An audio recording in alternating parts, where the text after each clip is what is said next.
বিভিন্ন মেলা, বিভিন্ন অনুষ্ঠান, বিভিন্ন জায়গায় ঘুরে বেড়ায়, এটাই ওর পেশা। এবং উনি বাজনাটাও খুব ভালো, এবং ওনার চিটাগাং পর্যন্ত আমি দেখছি। হ্যাঁ, আমরাও মেলা করতে যাই, ওখানেও দেখছি ওকে।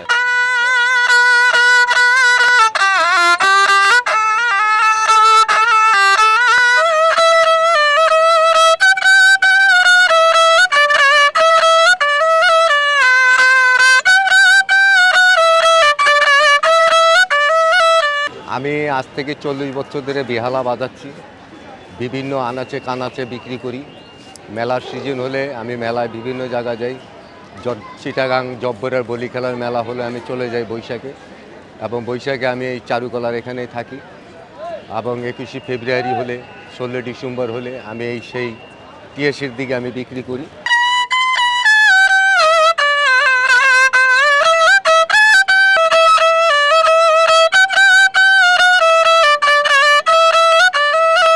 আগে গ্রামে অঞ্চলে বিভিন্ন মেলা হলে দেখা যেত একতারা দোতারা বাঁশি, এখন সেটা দেখা যায় না।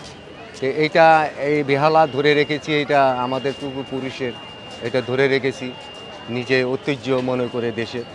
তো এটা নিজেরাই বাজাচ্ছি, মানুষকে আনন্দে দিই, বিক্রি করি।